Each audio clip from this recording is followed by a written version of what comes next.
3, 2, 1.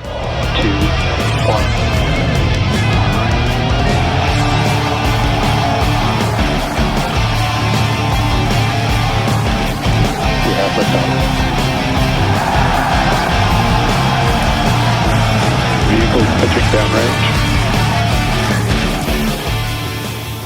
AGO nerds, you just saw the Starship. That's all the carbides. This is oxyacetylene. Acetylene's made out of carbide. We'll look into that. And of course, you've got to cut steel. Everyone does.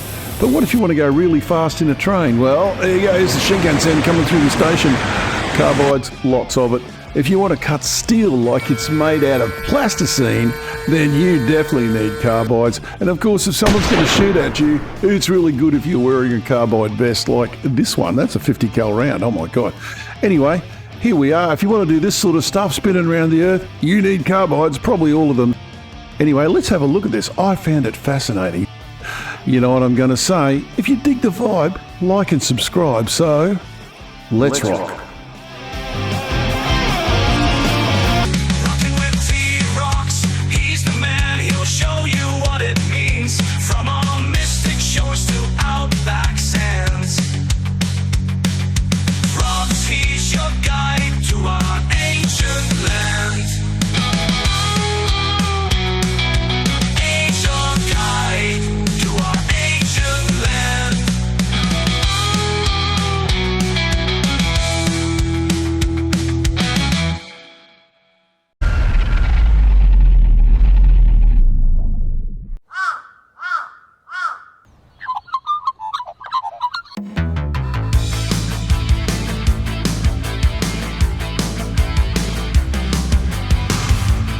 The scenes are simply hellish. So much suffering from India's invisible killer. At one point, an official said one death was being recorded every minute from the poison gas leak in the city of Bhopal. The enormity of the tragedy of Bhopal, India is becoming more apparent this morning. Authorities now say the toxic gas that escaped from a Union Carbide plant on Monday has killed at least 1,600 people, and they say another 50,000 people may suffer serious after effects. Well, folks, sorry to start on a bit of a downer, but you know, Union Carbide started out making carbide, calcium carbide. This fella here, he buggered off. So he has, he's scarpered. Warren Anderson, wouldn't face the music. The Americans wouldn't extradite him. So he got away scot-free, lived his life in America, retired in Florida. And you know, that's what happens when you put profit before people. But don't laugh, Australia's not immune. Look up Union Carbide and Homebush Bay and the Sydney Olympics. It's a good read. Anyway, on to the real carbides.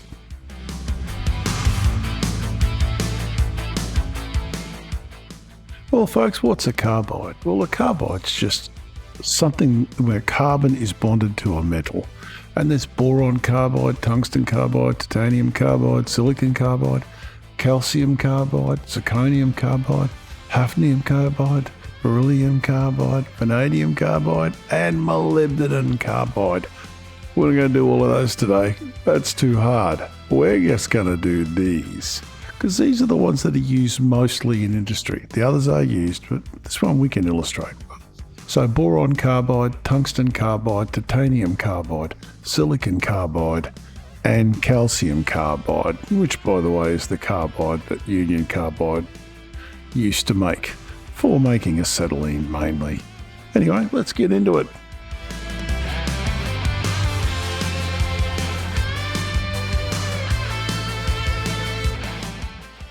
Well, here we go, folks. Boron carbide.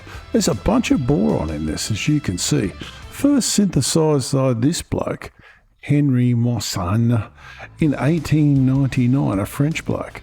It looks like this in its, well, there is no native state, it is fully synthetic, but this is what it looks like. And they grind it up into a powder, primarily for use in abrasives or fuels. We'll talk more about that. Can be used to make these things. This is a boron carbide padlock, unbreakable. Yeah, pig's ass it is. Water jets, the tips, the little bit where the abrasive mixes with the water, can be and usually is boron carbide. These things are amazing. Also great for making these things. Strike plates to stick in your bulletproof vests. These things are actually bulletproof. They're probably the only ones that really are. There they are there. They're a composite, of course, of boron carbide and other herbs and spices. And if someone's going to shoot at you, you want to be wearing one of these, I assure you. Of course, you can take that further. You can wrap it around your armoured personnel carrier in all the places where it hurts to get hit. And also, it's part of the composite armour used in this. This is an Australian Abrams tank. And the composite armour contains this. Now, this is a rocket. You'd think it's used in the nozzles, but it's not. It was going to be used in the fuel. This is a ramjet-powered 155mm artillery shell. And the word is boron carbide, used as part of the fuel. It actually burns it, which is amazing. This thing also absorbs neutrons. Now, only the boron 10 absorbs neutrons. It turns into boron 11. So, of course, you can use it to make these things. These are the bricks used in radiation neutron shielding in power stations, and also in the newest, greatest thing that's coming in only a few years, fusion power. There's going to be a lot of boron carbide used in fusion power, I assure you. And Jeff Tracy and Brains definitely would have used boron carbide in the mole, for sure.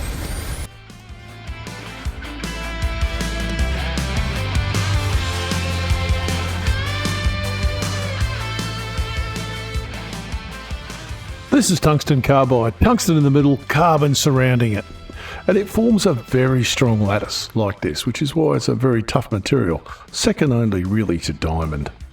And it can come in chunks like this to be used in making tools and whatever. It can also come in a powder, which is used to make ceramics or cements. And it is an extremely useful and not very expensive thing nowadays. Again, discovered by Henri Moissan. Again, same bloke that discovered boron carbide. Tools like this, tungsten burrs, cheapest chips from China nowadays, all that may change. I've got a set of these, they're great. Tungsten rings if you want them, why not? Wear jewellery, I don't wear jewellery, I work on electrical gear, it's dangerous. Every ballpoint pen you have ever used, the little tiny ball in the tip that rolls along the surface you're writing on is tungsten carbide. Every single one of them, bazillions, you couldn't count them, I don't think. A scriber with tungsten carbide. This thing will scribe ceramic. You can scribe ceramic tiles with this. And of course, if you run a machine shop, tungsten carbide is absolutely indispensable nowadays. When I was in the machine shop, it was just starting to come in, but now it is just everywhere. Rotary cutters, you name it. It's all tungsten carbide. If you're a tradie, all your tools are going to be tungsten carbide tips because they work properly and they last longer, obviously. But when you dive this stuff into steel, and this is not just mild steel, it cuts it like butter. It truly does. And if you use a fly cutter like this, you can just machine beautiful shapes into steel. Look at the colour of that steel there. Gorgeous. And this thing will cut steel to the point where steel is almost incandescent. This is not lubricated. This is cutting this steel hot. So that is just amazing. And of course, if you scale this up a bit, the little beads on the tip, the buttons on the tip of these TBM cutters, tungsten carbide, of course. You've got to cut through rock. You need this stuff. It's amazing stuff. Now, should you decide that you want to make your own nuclear weapons, this is a plutonium pit called the Demon Core, and those bricks are tungsten carbide because they reflect neutrons of a certain energy level.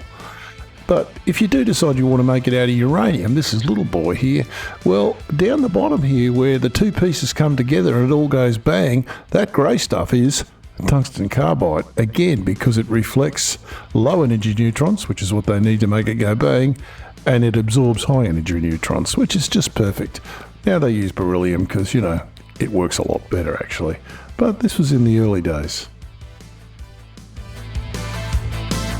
So after you've finished making your nuclear weapon, you've got all these tools left over. You don't want to waste this awesome tungsten carbide. So it'd be nice if you could recycle it. And you can. You can sell this for scrap. Yeah, so between $10-20 a kilo for it, depending when and how. But there's a mob in the world that are making a business out of this. Sandvik's aim is to recycle 90% of our drill bits by 2025. Currently, Sandvik is the only OEM that is recycling carbide across the world. Tungsten Carbide's used widely through our drill bit manufacturing, right across our full range of products. So, GNOs, when you got all your tungsten carbide bits left over and you want to recycle them, well, these are the guys that can do it for you. Now, they're mainly into the industrial side of things, but Sandvik's a pretty interesting country, actually. This fella here, I won't say his name, founded in 1862. It's a long time ago. And he was the first one to get the Bessemer process for making steel working industrially in Sweden. And it's a huge company now. It employs 41,000 people in 150 countries. Revenues of about 123 billion kroners. I don't know what that is. This is certainly tungsten carbide. These little bits here, they make everything from these things right through to massive machines like this, and even larger.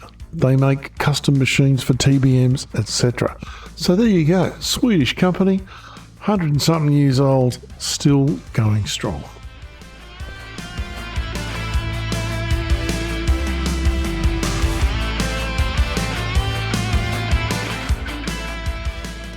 Wow, Geo nerds, titanium carbide. It's actually a ceramic and it's extremely strong. That's a triple bond we're looking at there, and it forms a matrix like this. Looks a bit like salt, doesn't it? In its native form, it's a powder, and it gets bonded with usually cobalt, and they squeeze it and they squeeze it, and it comes out looking like this. It's extremely hard, nearly as hard as tungsten carbide, but not quite. Here's some tools made out of, well, supposedly made of titanium carbide. If you see these gold tools, that's actually titanium nitrate. It's a coating they put on the outside. It's the silver bit that should be the carbide. Maybe. I believe these guys, though, they say they've used a titanium carbide tip in their ceramic drill. And I believe these guys as well. Milwaukee, made in the USA with global materials. Wonder which part of the globe that is. Anyway, watch. This is a watch made out of titanium carbide. 20 grand or so. So is this one, titanium carbide. Extremely hyperallergenic. I'm sure that's why you'd buy it. Now, none of these carbides exist in nature, except for this one. Titanium carbide is unique in that it is found in nature, but only in one place on Earth so far. So we'll have a look at that. We're just hovering above God's country here. A couple of cyclones there. This is in March. That's live weather. Well, it was yesterday when I shot it. So we're just cruising in over Thailand here in the Philippines. And look at the weather there coming out of China. This week they had sandstorms in Tokyo because of that weather system. Anyway, depends when you're watching this, of course. So we're cruising down here and we're going down into Uzbekistan, and I'm not even going to try and say the name of this place because I have for half an hour and I can't get it right. But I will give you the name of the dude that actually found this stuff because that's quite interesting. So you can see here's the ranges here, and it's just in one little river valley they found these crystals, and this is the valley. And I'm not going to try and say it. If you want to find it, type that into a search engine. And it's just down in this little valley here somewhere. Let's have a look at this mineral because it's interesting. It's very small. They didn't find much of it. This is the bloke that found it, Ibrahim K. Karmabeva. And the K stands for Karmabevovich. Now they also use titanium carbide in heat shields. Well, they were going to, but they didn't. But I think maybe in some cases they probably should have, because, what do they call it? A rapid unplanned disassembly can get a bit nasty on your space vehicle. So there you go, titanium carbide. We've done it.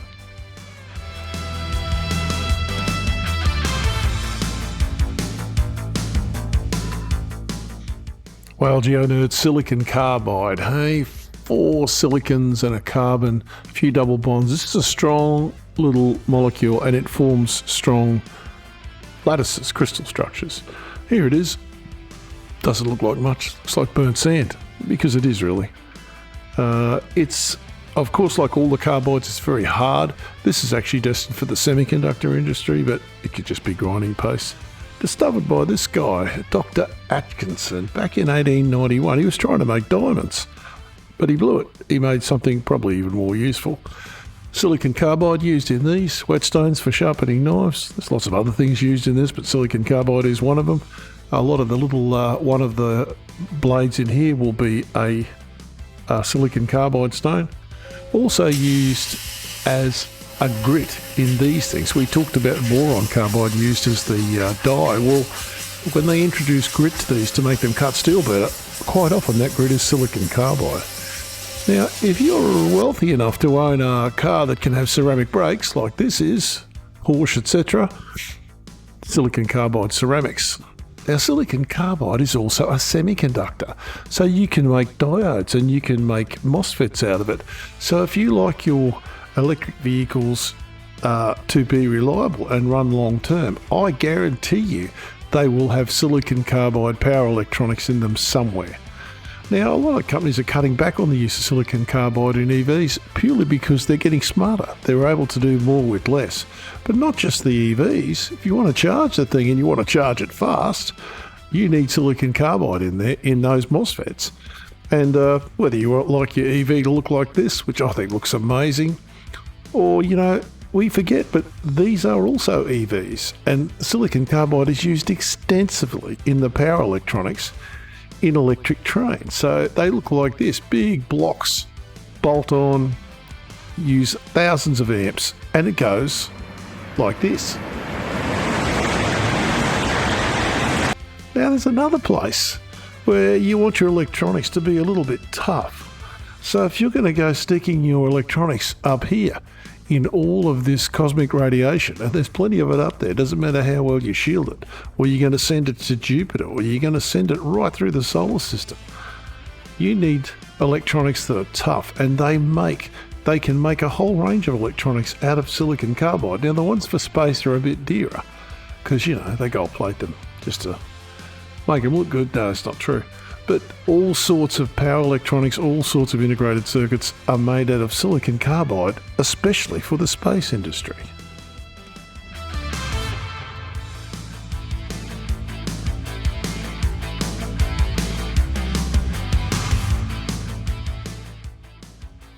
Well, folks, calcium carbide, two carbons and a fairly loosely bound calcium atom. Looks like a grey rock because it sort of is, although it is artificial. This does not occur in nature at all. Discovered by this man, Thomas Leopold Wilson, trying to make aluminium, and threw his stuff outside. It got wet and it caught fire. He went, hang on, what's this? Applied for a patent and away it goes. That's what it looks like industrially. Very dangerous stuff. That's an awful lot of this stuff. This stuff hits water, it just goes off anyway. Acetylene is what it makes, and if you're going to cut steel, oxyacetylene is very, very good for it, for cutting in particular, but you can also cut with oxypropane, as most of the big places do, because it's cheaper. Was used to produce gas for houses to give you light, so you just had water dripping on carbide and away it went. Speaking of carbide, Union Carbide, this is what they started making, calcium carbide, or they went on to make all sorts of things. This is their headquarters in the United States, responsible for the biggest industrial disaster in human history. He was the CEO at the time, Warren, and no, I don't know anything about this. No, not my problem. Absconded from India, and the United States wouldn't extradite him. They were producing a thing called MIC, which killed and maimed hundreds of thousands of people. Homebush Bay, Union Carbide. There for years. There's the remediation, digging all their crap out of the ground. Now, they didn't do it illegally, by the way. The stupid council let them. Heroes digging coal with a carbide lamp and open ignition source underground. They had a name for it. It was called a fire damp when the carbide lamp set off a bit of methane. Woof, oh, I'm still alive. That's good. Here's a carbide lamp running. You can see in a coal mine. A brave, brave man. They built the modern world, coal miners. Without the coal, there would be no modern world. It's that simple. And Calcium carbide is also used in steel. They throw it into the furnace and it helps remove the sulfur from the steel. And sulfur in steel is a nasty impurity. It causes it to be, useless. Anyway, that is calcium carbide. Was used for many years for making acetylene, was its primary use. Nowadays they can also make acetylene by catalytically cracking it out of natural gas or cracking it out of petroleum. But it is still used to make acetylene in many parts of the world. It was used for ripening fruit with acetylene, but of course it also produces phosgene and arsine, all these horrible poisons which end up on the fruit, which is just not a thing we want to do anymore. We use ethylene now to ripen our fruit. Anyway, that is calcium carbide.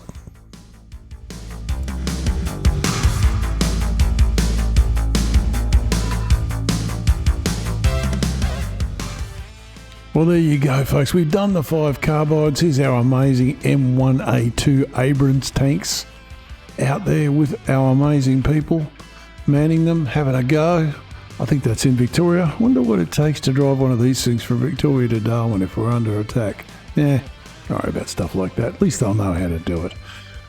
People in these things are amazing. There's no question of that. So, more coming soon. I hope you enjoyed the carbides. It got a bit boring, but Union Carbide are just such scumbags. You just could not ignore that. If you dig the vibe, like and subscribe. And remember, geology rocks. And you got to keep rocking. And T-Rocks is out. What you just said is one of the most insanely idiotic things I have ever heard. At no point in your rambling, incoherent response were you even close to anything that could be considered a rational thought. Everyone in this room is now dumber for having listened to it. I award you no points, and may God have mercy on your soul. He is the chosen one! You serious? There's the door.